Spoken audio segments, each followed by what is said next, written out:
a kilowatt is 3.6 E6 joules per hour. So if I multiply both sides by hours, the hours comes over here, and what I get is a kilowatt hour equals 3.6 E6 joules. So do me a favor and let's cross out this per second over here. Sorry. So I have this many joules. Remember from back over here, I have this many joules needed. Now, it's 3.6 E6 joules per kilowatt hour. If I flip this fraction with the kilowatts on top, it will generate kilowatt hour, let's put in hours per joule. And this divided by 3.6 E6 should give me 4.96 kilowatt hours. Now, it was 8 cents for each one, so multiply by 8 cents and we get 39.7 cents for the overall cost. 33. So this block of metal is put into water, and we're going to judge how good it is at absorbing heat by watching how much heat comes out of it. So what happened to the water? Well, some amount of heat was absorbed, and we know the mass of the water, the specific heat of the water, and the temperature change of the water. The mass of the water needs to be in kilograms. So the 100 grams of water turns into 0.1 kilograms. The specific heat of the water is this. You can just look it up. And it changed 15 degrees. How do you know that? Because it went from 10 degree water to the final temperature is 25. That's a change of 15. This times this times this gives me the overall joules used to do all that was 6,270 joules. That's the amount of heat used. Now that came out of the metal. So now I know what came out of the metal. 6,270 joules came out of the metal. I know the mass of the metal in kilograms, remember? In kilograms. Move the decimal point 3 spots. And I know the change in the metal temperature. I know that it went from 80 to 25 also. That's a change of 55 degrees Celsius. And you know what we need to put in here? Help me out. Put C. Put it here. MC delta T. Make it darker. There we go. You know what? No one's brought that one up somehow.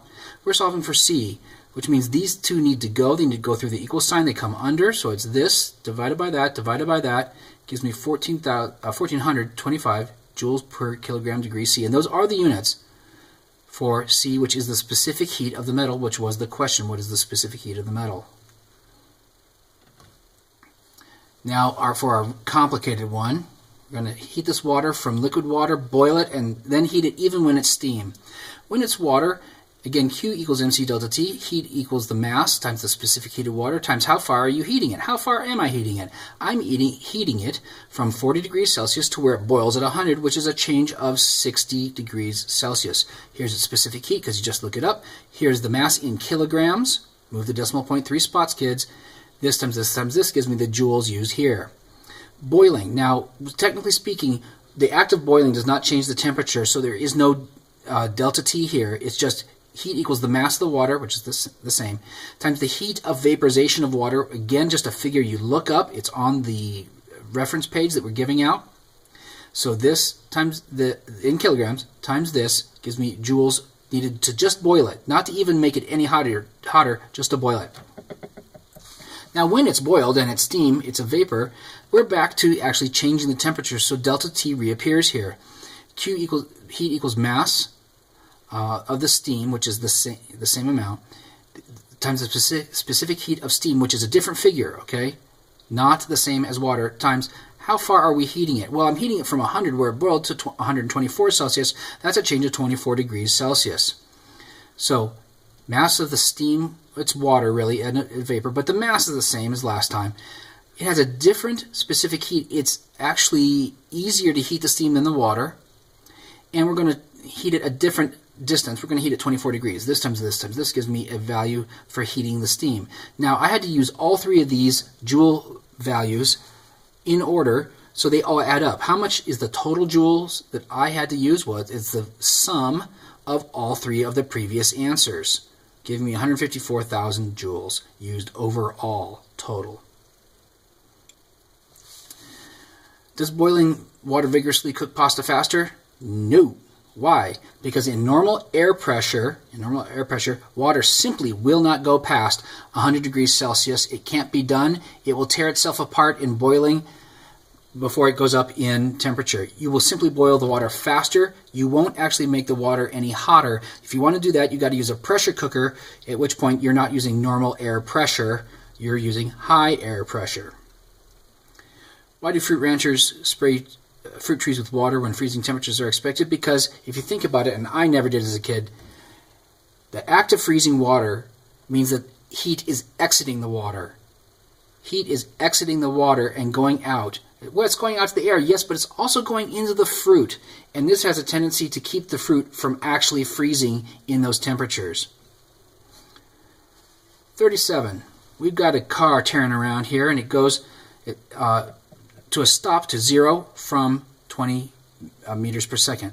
Now, how much energy does it have? Well, it turns out that the formula for kinetic moving energy is 1/2 the mass times the velocity squared. So the velocity matters a lot more than the mass. Well, what was the mass? 1,700 kilograms. We need it in kilograms, and we need this in meters per second so that we end up in joules. But this value is going to be squared, and don't forget the 1/2. So this is going to be squared times 1,700 times 1/2, and I get 340,000 joules that the car contained in its motion, the energy of its motion, kinetic energy. Now, if this is all sort of poured into the brake rotors, and if in this example they are aluminum, well, we know that the change in temperature for a substance is the amount of heat is equal to the mass times the specific heat of the substance times the change in temperature.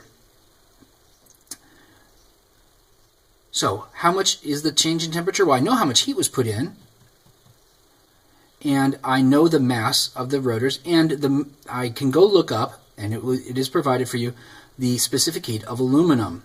So I need to solve for delta T. That means these two push through the equal sign and go under. They are on the bottom of the fraction now, so it's this divided by that, then hit the equal sign, and I get 9.21 degrees Celsius is the change in temperature. So a tornado may drop the air pressure by 15%. Now, this is only the new version of the constants page. I had to put it on the board. Sorry. The normal air pressure, the book put as 1E5 pascals. I said it's 101.3 thousand, 101, yeah, 0.3 kilopascals, or 101,300 pascals. So I think we can use that other figure better. But just to get the sense of it, let's pretend that that is the normal air pressure. So the pressure differential from one side to the other, how much is it different? How much is it different from one side to the other? Well, it's 15% different on one side than the other. 15% of normal different. That is, 15% of that is this pressure, this times this, 1.5 times 10 to the 4th pascals different from one side to the other. Okay, so the force pushing the door will be equal to the net force. So that's the pressure difference. It doesn't matter what the pressures are, is just how much they're different from one side to the other. So I'm going to grab that and put that in for this. Now, it also matters what's the size of the door, because if the bigger the door, actually, the more force is being applied. A bigger door actually tends to be a little bit easier to blow open than a small one. The force goes up. The total force goes up. So, the force, it also depends on the structure of the door. Anyway, the total force is the pressure differential times the area of the door. And the area of the door is the meters of one side times the meters of the other, right? The area of a rectangle is side times side. So here's the side distances in meters, or they don't cancel correctly. And the force is this times this times this, and the unit is not pascals, sorry, it is newtons. Force is in newtons, which also reminds me, let's go fix this if you didn't already, and let's call this force, because that is the true question. I'm going to center this back. What force would there be? And so the force is in newtons.